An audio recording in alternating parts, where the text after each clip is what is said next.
Alio? Beje. Sveikas. Girdi mane? Labas. Jo, tu čia vėl tas pats. Aš pirmą kartą čia. Nu, kai ne, tu ne pirmą kartą čia, ko nori. Porą klausimų galiu pasakyti. Nu,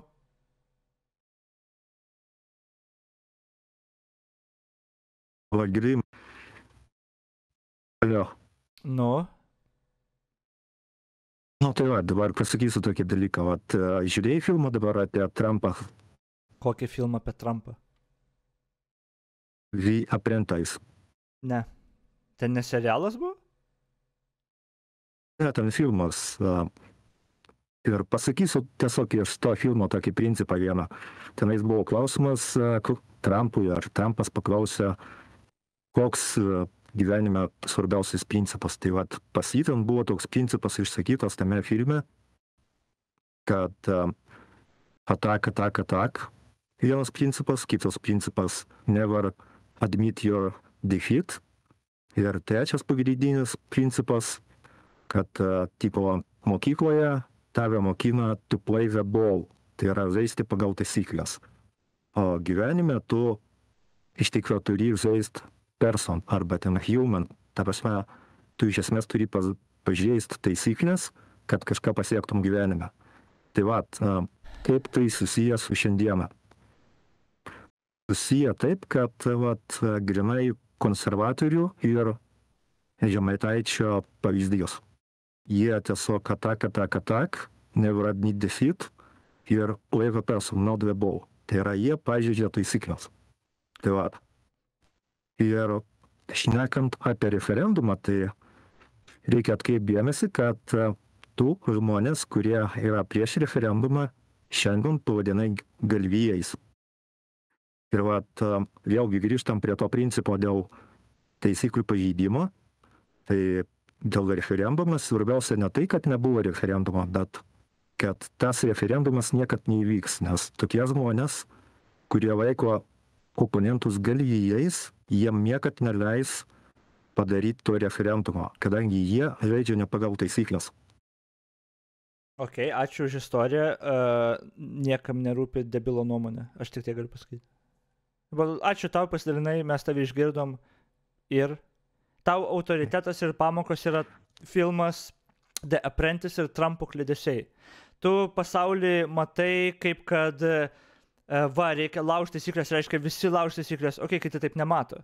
Todėl mes ir turim pasaulį tokį, kaip pastatėm.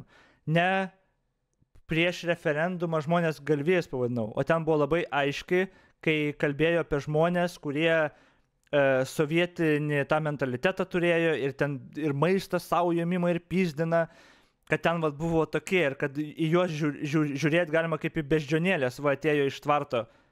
Tai apie ką tu čia klėdi, iš vis apie galvijus dar ir net nesupranti, apie ką kalba eina ir tada dalinės Trumpo kažkokiais išmislais, kuriuos išmokai iš filmo The Apprentice. Jo, jisai taip gyvena, jisai tokias taisyklės turėjo, tai nėra vienintelės taisyklės ir visi kiti žmonės kitaip gyvena. Tai kam tu čia primetinėjai dabar kažkokias savo panetkės, kurios yra ir amoralios, jo. Trumpas tada elgėsi kaip urodas, jo, jis laimėjo prezidentūrą ir ką? Prieš tai laimėjo Bidenas, kuris buvo visiškai priešingas. Ta patį daro. Kas taip? Man atrodo, kad konservatoriai daro tą patį. Ką tą patį? Jie pastoja atkoja, attack, never admit defeat. Aš tam nepritariu. The person, not the ball. Bet grinai pagal konservatorių metodičką. Aš tam nepritariu. Gerai, tada galim kitą klausimą. Toks dalykas dėl EU stojimo ir kaip tai susijęs su NATO, tu sakei, kad mes stodami į NATO, tai yra į Europos Sąjungą, mes iš karto pasirinkom tą kryptį ir todėl nereikia referendumo. Bet, tarkim, kaip pavyzdys, jeigu tu bendrauji, tarkim, su policija arba su teismais, tenais toks dalykas yra kaip allegations. Tarsi, jeigu kažkas neparašyta ant popieriaus, tai visa tai yra allegations. Todėl stojimas į Europos Sąjungą ir tavo pasakymas, kad mes pasirinkam čia kažkokią kryptį, kad mes dėl to nereikia kažką ten balsuoti dėl NATO, tai yra visa tai allegations. to nėra ant popieriaus. Jeigu to nėra ant būtų buvę, popieriaus, jeigu to būtų nebuvo. buvęs balsavimas referendumas į NATO, kaip galvoji, kas būtų buvę?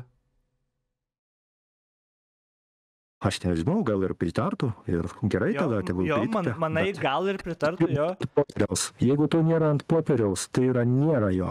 Nu ne, realiai ne.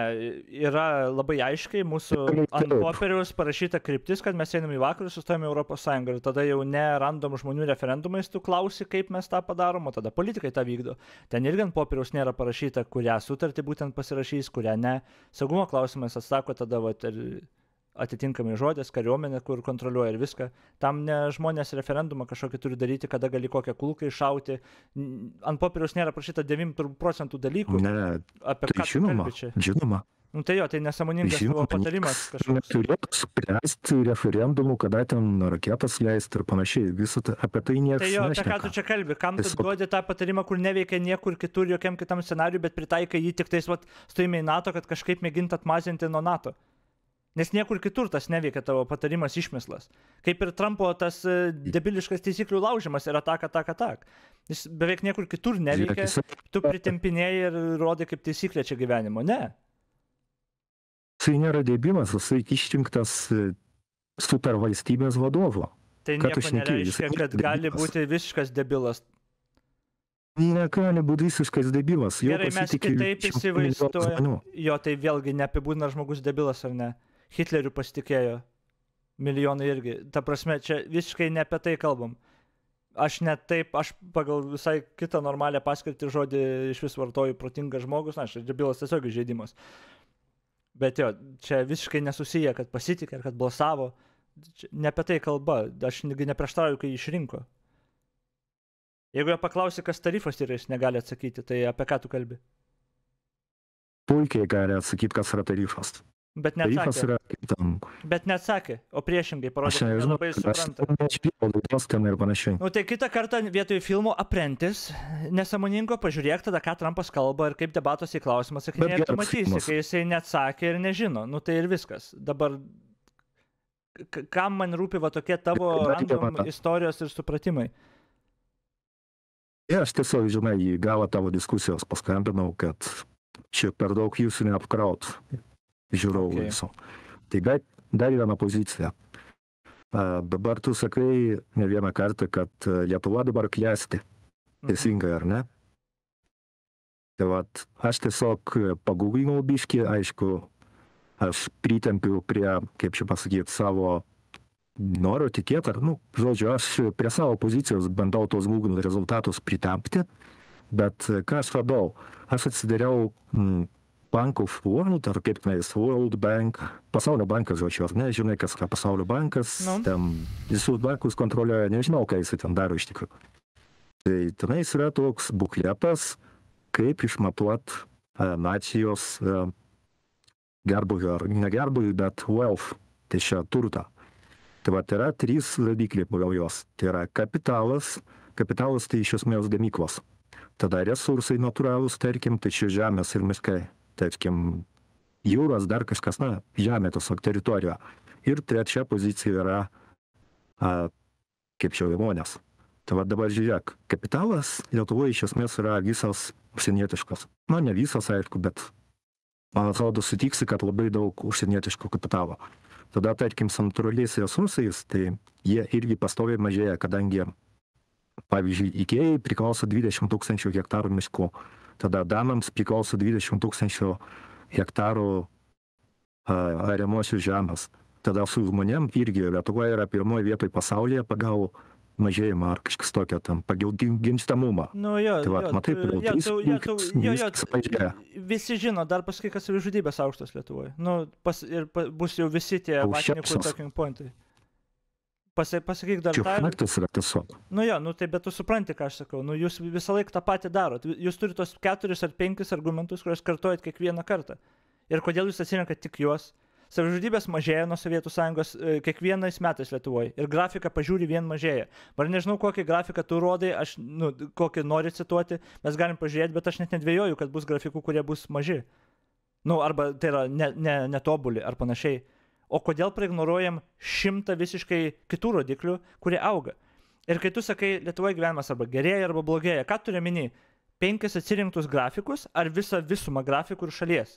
Mes saugiausi, negu esam buvę, daugiausiai galimybių turim, daugiausiai pinigų turim ir vienam žmogui, algos didžiausios, kokios yra buvusios. Jo, gimstamumas mažas. Niekas neginčia, bet kodėl jūs... Sakau, yra pasaulio banko rodikliai ir 3 rodikliai pagal visus rodiklius Lietuva mažėja. O tu sakai, kad klesti. O tai ekonomika tada augimą. BVP vienam žmogui. Perkamąją galią, kodėl tada necituoji ir nežiūri? Kodėl atsirinkai būtent tuos? Ekonomika, jeigu pasižiūrėsi, nes man tai patogu. Nu tai jo, nes tu cherry pickini, tai yra loginė klaida, argumentacija klaida, tai yra cherry pickinimas. Tu atsirenki 3 ar 4 tos, kad gali rasti, kad tavo naratyvą patvirtintų. Bet jeigu tavo naratyvas yra, kad tavo gyvenimas negerėja, tai tu negali atsirinkti 3, o turi visumą vertinti ir tada visus 100 rodiklių vertinti. Ir jeigu iš 100 rodiklių 4 yra blogi, pavyzdžiui, 96 geri, tu negali sakyti, kad va, matot, vis dėlto blogėja gyvenimas. Ne. Vieninteliai teiginiai, kurias tu gali sakyti, kad, pavyzdžiui, gimstamumas mažėja Lietuvoje, arba mažas. Tai aš pritariu. Bet tu tada negali daryti išvados, dėl to Lietuvoje viskas griūna ar panašiai. Tam, kad aš daryčiau išvadą, kad Lietuvoje klesti, lygiai taip pat aš neatsirenku vieno kažkokio kriterijaus. Aš atsirenku visiškai visumą. Aš pripažįstu, kas yra blogai ir kur problemos, bet neignoruoju visko, kas gerai yra. Pagal ką Lietuva klesti? Pagal beveik visus rodiklius įmanomus. Nuo korupcinio indekso, nuo laisvės indekso, spaudos laisvės indekso, žodžio laisvės indekso. Mūsų pasas absurdiškai stiprus. Perkamoji galia auga, BVP žmogui auga. Saugumas mūsų, aukštumose kokiuose tik yra buvęs ever.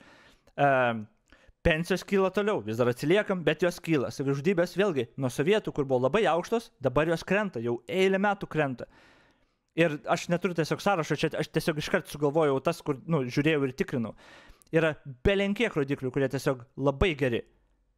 Bet aišku, ne visi. Kaip gali mūsų saugumas būti didžiausias, jeigu mūsų resursai valdomi yra mažėja? Lietuvos valdomas žemės mažėja. Kuom tai susijęs su saugumu? Tai orinis saugumas. Tu nevaldai šitų žemę, tas teritorijas valdo kitos tautos. Tu čia apie kažkokią karinę bazę kalbi, ar... Aš sakau, kad lietuvių valdomos teritorijos mažėja. Ką čia reiškia? Jas perka Ikėja, Danų fermeriai. Jo, kuom tai susijęs? Gerai, visų pirma, manat, aš nesu politikas, bet man atrodo, čia yra klėdesys.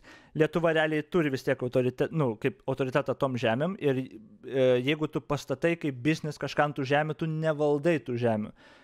Lietuva vis tiek yra paskutinis, kuris sako. Bet kuom tai susijęs su saugumu? Paaiškinsiu, jeigu tu nuskriausi Norvegų ar Švedijos investuotojus, tu susidursi su Švedijos ar Norvegijos kariuomenės galia. Taip kaip šiandien Žemaitaitis susidūrė, to, kaip pasakė kažkokia... Pala, jeigu mes kažkokį tarifą Lidlui įversim, mus pradės pult užsieniečiais kariuomenė, čia absurdas. Ne, kariuomenė yra paskutinis žingsnis. Pavyzdžiui, kai buvo... Tai jo, čia absurdas, taip. Jo, paskutinis žingsnis, kai viskas subyra Rusijai, galbūt tai yra paskutinis žingsnis. Mes gyvenam vakarų pasaulyje. Jeigu tu nuskriausi, blogiausias, kas bus, tai biznį patrauks iš tavo šalies ir tu tiesiog prarasi tą biznį ir viskas. Žiūrėk, Žemaitaitis pasakė tik tai kažkokią ten patarną, ar ką ten jisai pasakė. Ką pasakė? Vaikų dainelę pacitavo, ar kažkas tokio. Ne, vakar įdėjau video, eik ir paskaityk, ką jis pasakė. Vakar būtent įdėjau video. Pradžioj parodžiau su pilnom citatom, ką jis pasakė ir už ką antisemitas. Ne už eilėraštį, akcentavau tą 5 kartus. Visiems durneliam, kurie pasakojo, tai ką čia už eilėraštį, tu literaliai dabar tą patį darei. Aš parodžiau viską, nuosekliai. Jis pasakė, kad holokaustas ten mažesnis ar didesnis, ar ne? Menkino holokaustą, taip. Jokingai, jisai nieko nemenkino. Žiūrėk, dabar tas... Istorikai tau nepritarė, išvada tau nepritarė. Ne, mes nerealitiguosim, ką istorikai jau aptarė komisijoje, ką profesoriai aptarė. Tai kai tu sakai, ne, tu dabar klausais. Tu dabar klausais, o ne kalbėjant viršaus. Kai tu sakai, kad nemenkino, man nesu... Žiūrėk, tu visiškai priklausomas nuo manęs. Vien tai, kad tu dabar čia kalbi, jau su 5 akauntu, jau 3 ar kiek banus gavęs, yra vien tai, kad aš šiandien geros nuotaikos, aš labai didžiuojas Lietuvą ir aš tau duodu šansą, kaip kad mums, kai mes buvom visiškai neandertaliečiai, davė Danai šansą, gerai. Tai kai tu sakai, tu kalbi, aš per sekundę galiu tave išmest. Man nereikia su tokiais durneliais šnekėti kiekvieną dieną. Aš juokiuosi. Dabar tyli, kai tu sakai, kad Žemaitaitis nemenkino, tu nesi istorikas, tu nesi niekas čia. Istorikai, profesoriai, Konstitucinio teismo teisėjai labai aiškiai pasakė, kai jisai menkino holokaustą savo pasisakymais. Šitom visiškai pabaiga yra šitos diskusijos. Galiu replikuoti. Ne, šitą temą... Žiūrėk dabar. Kaip ne? Kodėl ne? Nes aš tai pasakiau. Juokinga. Žiūrėk, jisai kažkur Facebook'e kažką leptelėjo. Tarsi aš, mes visi skaitėm ir Konstitucinis teismas skaitė, ir komisijos nariai skaitė, ir istorikai skaitė, kurie visą gyvenimą antisemitizmą tai yra taip skaitė. Ir jie pasakė, kad yra klasikinio antisemitizmo, taip, klasikinis netgi antisemitizmo pavyzdys. Ir yra labai aiškus indikatoriai to, ir Žemaitaitis jos atitiko. Bet žiūrėk dabar, kaip tai yra juokinga. Ta prasme, žmogus kažkur sėdėdamas tunike kažką ant bajerio parašo grinai. Ant bajerio. Jo, ant bajerio parašė, taip. Kažkoks gali pateikti, dabar atsiųsk man įrodymus, kad Žemaitaitis ant tuliko tą rašė melagį.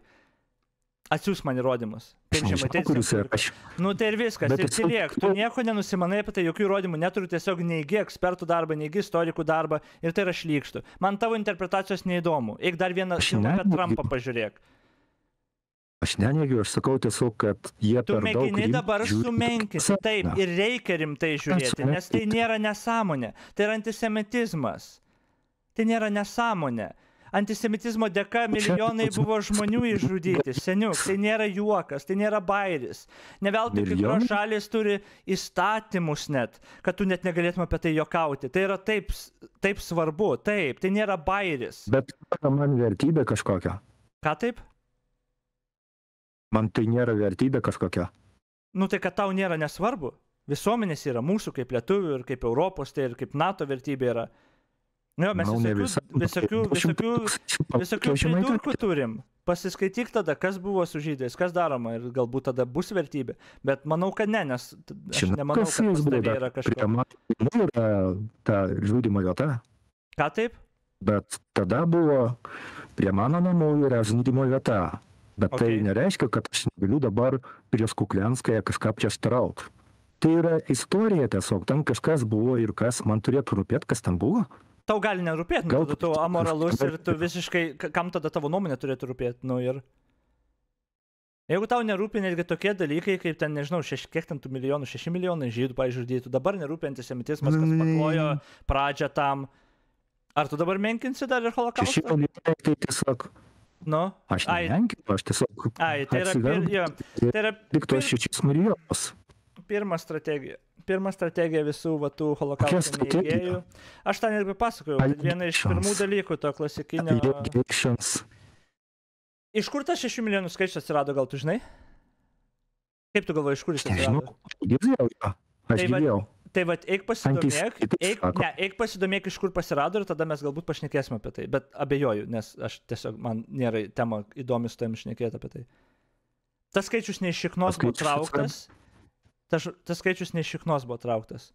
Tai buvo labai nuosekliai tyriamas skaičius. Ir iš rekordų, istorikų. Labai ilgą laiką, labai skrupulingai tirtas skaičius. Kol galų gale estimatus va tokius va padaro. Tai, kad tu sakai, čia skaičius ar menkini, čia yra absurdas. Ir jo, tu būt užsiemi holokausto menkinimu, taip pat kaip standartiniai antisemitai. Taip, žinok, estimatus, žinok, jo, nes, žinok, nerašė kiekvieno ir skaičiaus tikslaus Excelį nevedė, kiek užmušė žydų, žinok. Tai geriausia, ką mes galim turėti, tai tie edukuoti spėjimai. O tie spėjimai yra labai edukuoti, priešingai nei tu. Labai gaila, bet taip, sutinku. Bet kodėl man tai turėtų rūpėti? Aš juk nesu žydas. Kažkokia tauta iš dykumos, kažkokios turėtų man rūpėti? Ne, man jie nerūpi. Nu, tada tu amoralus ir ką? Mums tavo nuomonė nerūpi ir... Moralė nėra šio pasaulio pagal vertybė. šitą poziciją man nerūpia, rytoj tave iškastruos ir užmuš kažkas gatvėje. Taigi logiška, ne, kodėl man turėtų rūpėti. Bet man rūpi žmogaus teisės. Tai žinom, kad ne. Tai žiūrėk, dabar lietuviai ir važiuoja Ukrainą žudyti slavų, todėl kad jiem nerūpi. Ne.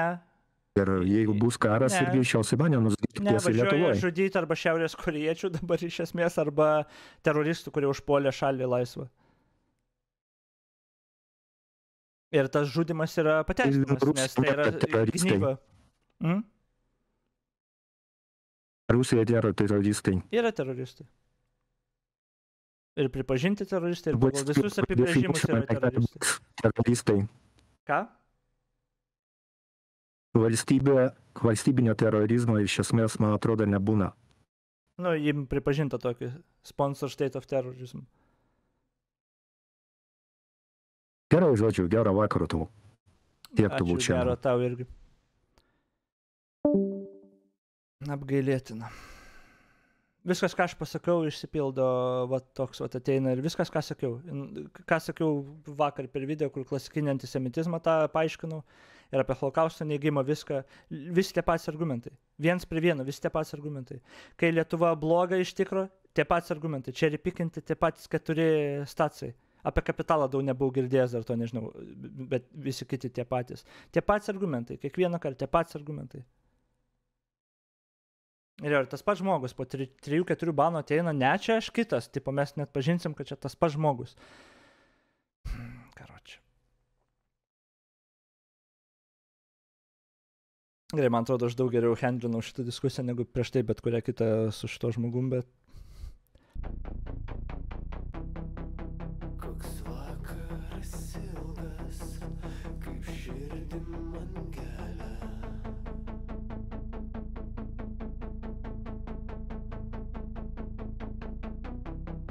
Nuskink man jazminą, baltoji varnelė.